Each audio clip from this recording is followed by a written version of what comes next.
আসসালামু আলাইকুম। আশা করি আপনারা সকলে ভালো আছেন।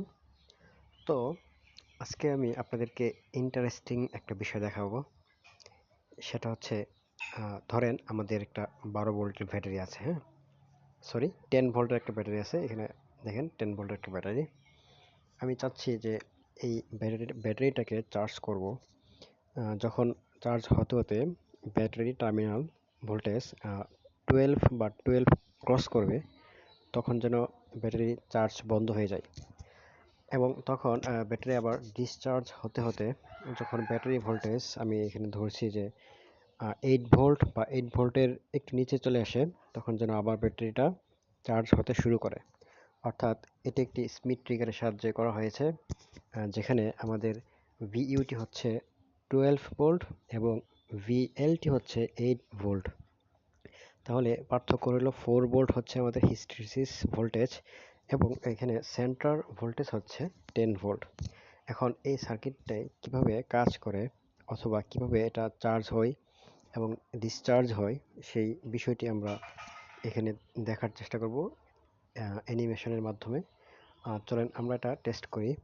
তো টেস্ট করার আগে একটু এক্সপ্লেন করতে হবে সার্কিটটি।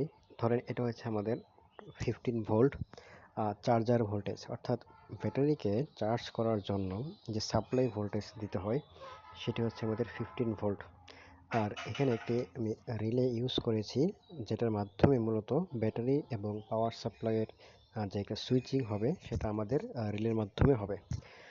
এবং এইখানে একটি 12 ভোল্টের সোর্স দেখতে পাচ্ছেন। এটা মূলত আসলে আমি রেফারেন্স ভোল্টেজ দেওয়ার জন্য জাস্ট সিমুলেশনের সুবিধার্থে আমি একটি 12 ভোল্ট নিয়ে এসেছি। আলটিমেটলি এখানে 12 ভোল্ট না, এখানে হচ্ছে আমাদের রেফারেন্স ভোল্টেজ 11.53 ভোল্ট, তাই না?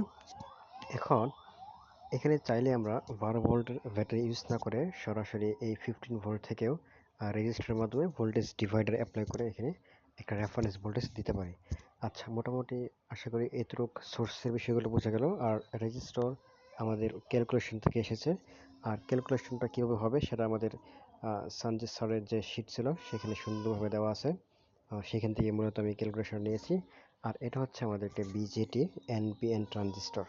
তো এই এনপিএন ট্রানজিস্টরের কে সুইচিং করার জন্য বেসে আমরা একটা 10 কিলো ওহম বা এর থেকেও বেশি ওহমের নেওয়া যেতে পারে, কিন্তু খেয়াল করতে হবে যেন ট্রানজিস্টর সুইচিং মোডে কাজ করে, অর্থাৎ স্যাচুরেশনে কাজ করে, না হলে রিলেটাকে প্রপারলি সে কি বায়াস করতে পারবে না। আচ্ছা, তো এখন আমরা দেখব যে আমাদের যে এই ব্যাটারির সাথে আমরা লোড কানেকশন করব, কিন্তু আমি এখানে লোড দেখাচ্ছি না। আমি এখানে মূলত 15 ভোল্ট সোর্স এবং এই 10 ভোল্ট ব্যাটারির মধ্যকার যে একটা সম্পর্ক, কানেকশনটা, সুইচিং, এটা এখানে আমরা দেখার চেষ্টা করব কিভাবে চার্জ হয় এবং মানে অটো কাট অফ এবং অটো কাট, মানে কিভাবে এটা কানেকশন পাই এবং অটো কাট অফ হয় সেটা আমরা দেখব। সাপোজ ধরেন এখন আমরা এই 10 ভোল্টের ব্যাটারি ভোল্টেজটাকে আমরা যদি ইনক্রিজ করি, অর্থাৎ এখন মনে করেন 10 ভোল্ট আছে এবং এই অবস্থায় কিন্তু চার্জ হচ্ছে না, অর্থাৎ এই রিলে অন হচ্ছে না, তার মানে ব্যাটারি এখন ডিসচার্জ হচ্ছে। তো ধরেন ব্যাটারি ডিসচার্জ হতে হতে আমাদের এখানে 10 এবং এখানে 9.8 আসলো।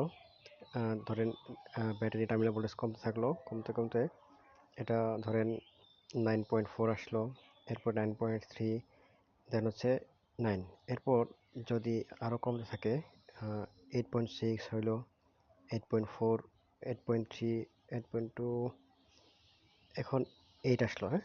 আচ্ছা, এরপর যদি একটু সামান্য কোনোভাবে কমে যায় ডিসচার্জ হতে হতে, সাপোজ একটু কমে ফেলি, এই দেখেন 7.9 হওয়াতেই আমাদের এই সাপ্লাই থেকে রিলে অ্যাক্টিভ হয়েছে এবং ব্যাটারি চার্জ হচ্ছে। আচ্ছা, এখন ব্যাটারি চার্জ হওয়া শুরু হইলো, তাই না? এখন ব্যাটারি ধরেন চার্জ হচ্ছে। তো আমরা বলছিলাম কি আপার লিমিট কত, 12 ভোল্ট, অর্থাৎ এই ব্যাটারি চার্জ হতে হতে টার্মিনাল ভোল্টেজ যখন 12 হবে তখন আবার অটো কাট অফ হবে। তো এটা হয় কিনা আমরা একটু টেস্ট করি। এখন ব্যাটারি ভোল্টেজ বৃদ্ধি পাবে কারণ চার্জ হচ্ছে, তাই না? 7.9 থেকে বৃদ্ধি পাবে 8.1, এখন আস্তে আস্তে আস্তে আস্তে 8.5, তারপরে আমাদের 9 ভোল্ট, এরপর হচ্ছে আমাদের সাপোজ ধরেন 10 ভোল্ট। আচ্ছা, 10 ভোল্টটা নিয়ে এসে একটু, 10 ভোল্ট হওয়া মানে কি, যে ব্যাটারির যে অরিজিনাল ভোল্টেজ সেটাই কিন্তু এখন আছে, তাই না? এরপরেও কিন্তু চার্জ হচ্ছে, যেহেতু চার্জ হচ্ছে তাহলে ব্যাটারি ভোল্টেজ বৃদ্ধি পাবে। তো ভোল্টেজ বৃদ্ধি পেতে পেতে 11 12 দেখেন, এই 12 যখন এসে গেল তখনই কিন্তু আবার কাট অফ হয়ে গেল। এখন রিলে অফ আছে, তাই না? তার মানে এখন আবার কি হবে, ডিসচার্জ হতে হতে ভোল্টেজ কম থাকবে। তো সেম, কমতে কমতে যখন 8 ভোল্টের একটু নিচে চলে আসবে তখন আবার চার্জ হবে। তো কেমন লাগলো সার্কিটের এক্সপ্লেনেশন? আশা করি আপনাদের বিষয়টি খুব সহজে বোঝাতে পেরেছি। ধন্যবাদ কষ্ট করে ভিডিওটি দেখার জন্য। আসসালামু আলাইকুম।